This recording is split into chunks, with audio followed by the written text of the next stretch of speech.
Introducing Dr. Injackery Damages. Welcome to the show. My name is Dr. Damages. We are coming to you from the greatest city in the world, New York City. Yes. New York City is so great. But today, we have a very urgent situation in South Africa. And we don't care what is happening in New York City. We don't care. It's still great, but we don't care. Foreigners in South Africa are being killed. Wow. Oh yeah. Sorry. Let me rephrase that. Poor Africans in South Africa are being killed by poor South Africans. We need to be specific. They are not killing Egyptians. They are not killing Tunisians. They probably consider those people white. The rich foreigners, blacks and whites, are enjoying their lives with other rich South Africans. Oh yeah, like these ones. They're enjoying their life. They don't care about the differences. So these poor Africans are being killed by their fellow poor South Africans. Wow. Yeah. Why? How did Coolio sing that song? Tell me why are we so blind to see that the ones we hurt are you? You know the song? Tell me why. You don't know it? Oh man, I thought you guys are Americans. Anyway, so off the bat, I must say that it is wrong. Killing other human beings is almost always wrong. And killing your African brothers and sisters is especially wrong. Now, it is wrong on several levels. But more importantly, it is an abomination against the African land. The one thing that connected us all. The one place that all of us will go back into when we end this journey in this world. You must have seen the videos of the lootings and the attack that happened in South Africa. Take a look.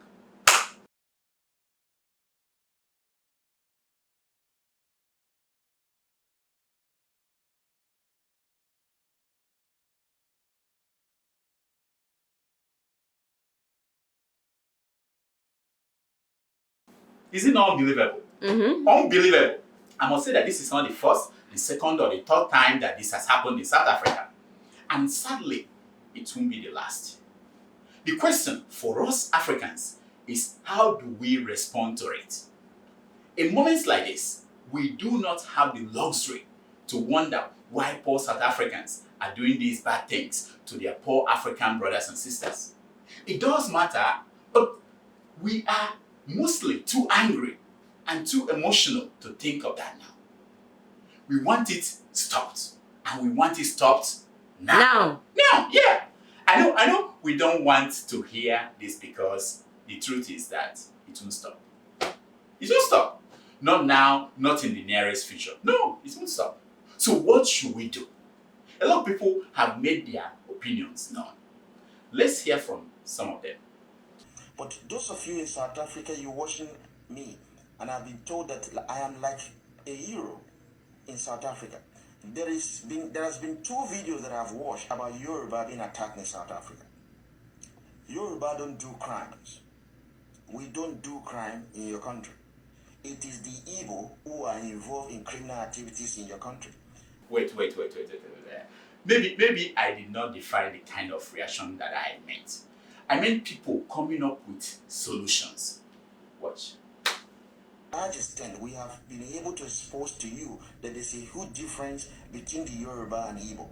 In South Africa, the Zulu is different from Sesosa. You have the Zulu is different from Afrikaner. You have the differences. That is the same way we have the differences in Nigeria. The Yoruba are the owner of Lagos, not the Igbo. My friend. Okay. If you don't have the reaction of Two-Face, the video, or OBS, then don't worry, don't play anything. We can go along. No, don't worry. On the streets, the reaction to this latest killing in Nigeria has been an attack on South African businesses in Nigeria. Oh yes. The same thing is happening in Zimbabwe, in Namibia, even in Kenya. People are rising up. Police in Lagos have to go and protect ShopRite in Lekki from angry Nigerians ready to loot it in revenge. Are you not surprised? I am. Now, in the process, as is normal with Nigerian police, they shot one Nigerian dead. Look at the picture. Just started shooting and they just killed one innocent guy. Just now here. Like, it's no longer funny. But to send this message right down to South Africa. I mean, things are bad. Across the country, ShopRites are closed and thousands of Nigerian workers are out of work. No. Oh yeah, maybe. Yeah. Now, people are saying boycott South African businesses, close them down, nationalize their businesses, sack their ambassador, recall our ambassador, close Nigerian embassy in South Africa, go and bring back all Nigerians in South Africa who want to come back home. You know? Now, these are all emotional reactions. That's what it is. But I understand them. Whether they will work depends on the part of the relationship between the two countries that most of us do not know. By the way, don't be surprised that despite what they were going through in South Africa, most of them will refuse to come back to Nigeria, where kidnappings, killings, and deaths are the order of the day. They may say no. Now, we already know that the rich South Africans are getting along well with the rich Nigerians. Virtually all our key politicians, like governors, past and present, they have assets in South Africa. They are not itching to sell off their assets and take their looted money to Germany or to the US or to Nigerian banks, where EFCC chairman, what's his name, Mugu Magu, is watching and waiting for the money to come. No, they're not ready to do that. Now, whatever measures we put in place to tell South Africa that these killings are not acceptable, we succeed or fail depending on who will be hurt more. That's what we decided on what direction that will work. What will life be like for Nigerians without South African businesses? Without ShopRite, where will you all propose to your girlfriends? Or better still, where will your girlfriends feel safe enough to propose to you? Watch.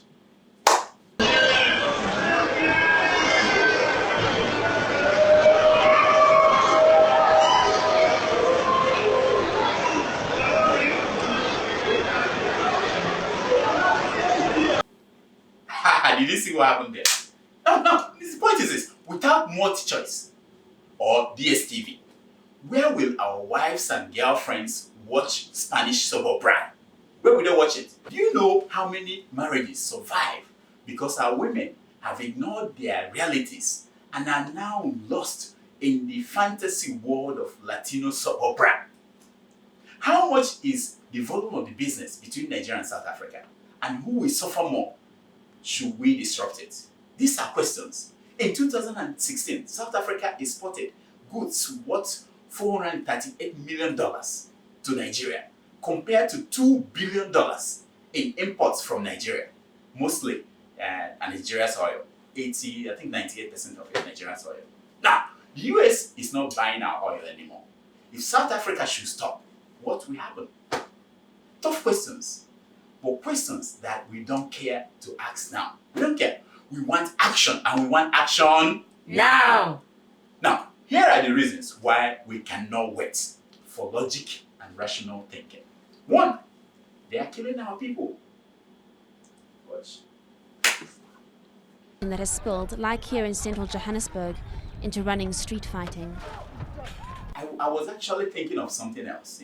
I was thinking of the Okada drivers. Remember them? That came down from trucks in Lagos last week from Jigawa State that were arrested. Remember? Yeah, this. Aha. These were Nigerians who came to Lagos in search of a better life, just like other Nigerians from other parts of the country who moved to Abuja and to Kano each day in search of a better life. The police in Lagos round them up because they were from the part of the country where Boko Haram came from. Is that why? Is that the reason? Here's another reason why we can't wait. Fulani herdsmen have been killing Nigerians across the Middle Belt and all through the South. They have not been declared a terrorist group by Nigeria's government, and the Nigeria's government has not been able to stop them. We can't wait because we are mad about that. We are agitated. We are boiling over. We are looking for targets to heap our anger on. Here is another reason why we can't wait. Some Nigerians are hailing Governor Wike of Rivers State for declaring that Rivers State is a Christian state and as such should not be overrun by mosques.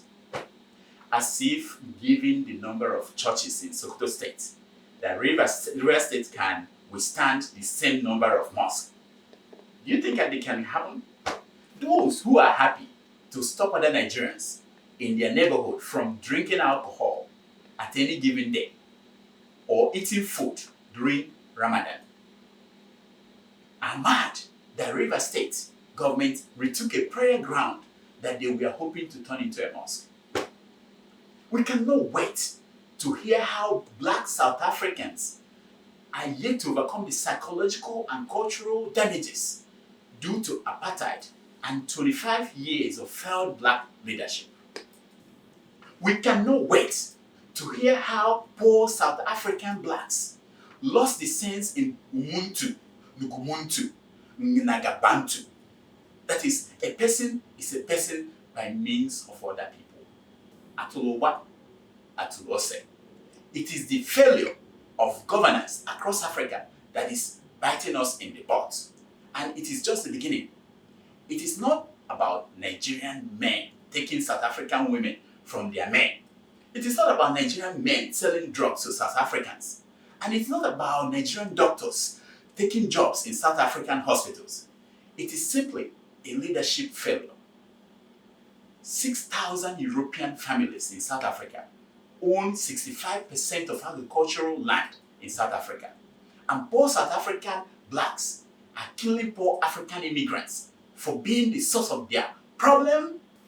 Here is South African president before this latest killing. Watch.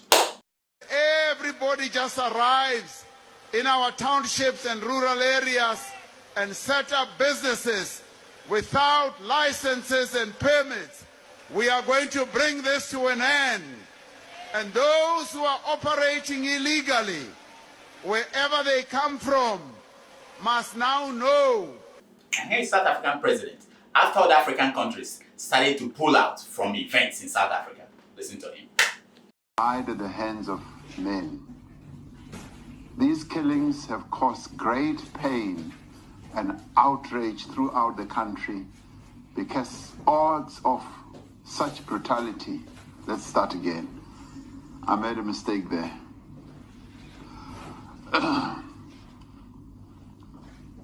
Should I go?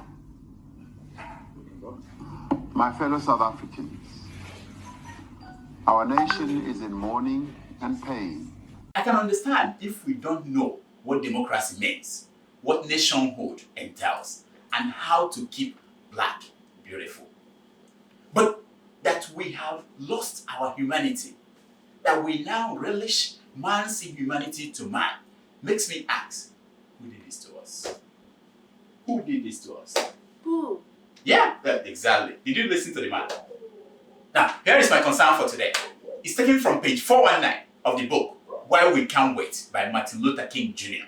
And it says, just as lightning makes no sound until it strikes, the Negro Revolution generated quietly. But when it struck, the revealing flash of power and the impact of its sincerity and fervor displayed a force of a frightening intensity. 300 years of humiliation, abuse, and deprivation cannot be expected to find voice in a whisper. Did you see how far I go? Did you see how deep it is? 100 years of humiliation and abuse and deprivation of African masses by their leaders from Lagos to Soweto, from Cairo to Casablanca, from Nairobi to Accra, cannot be expected to find a voice in a whisper. Lightning makes no sound until it strikes. If I were you, African leaders, I would be very afraid. Until next week, I'm Dr. Damages. I diagnose. You hear yourself.